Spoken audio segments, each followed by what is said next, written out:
I love how the Bible talks about God taking the foolish things or the things that don't make sense and using those things to confound the wise or to confuse the people who think they know more than the average person.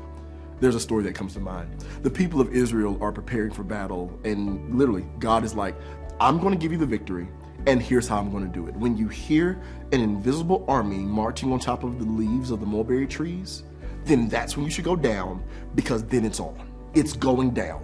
And I mean, you can look at me. I'm not in a biblical era army, and I've never been a commander or a general. But if I heard that, I'd be pretty confused too. But the good news is that God works in those kind of moments. It doesn't have to make sense to me. God doesn't do things to make sense. It doesn't make sense for God to come out of nowhere and speak and create all of creation.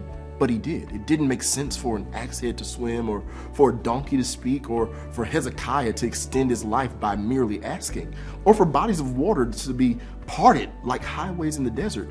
It doesn't always make sense, but it's God. That's how he moves, and it's in that knowledge that we exist. And we have to build lives full of the power and glory of God, knowing that. Now, this kind of divine dependence, though, it requires a whole lot of faith, a whole lot of leaning into what you believe God is saying to you. Today, that might be a little weird, but perhaps that is exactly what's going to define your brand, or what's going to define your recital performance, or separate you from everyone else in your field that's doing it a certain way that's been the status quo for millennia. When God is saying, when you hear the sound of an army at the top of the trees, be ready to go, you have to be ready. You just have to slow down enough to hear God in the hustle. And many times our creating feels like war. You know, really, life feels like a war sometimes. But you can't lose your focus. The army's sole focus was not on war strategy. God's only instruction was for them to wait for the wind to blow.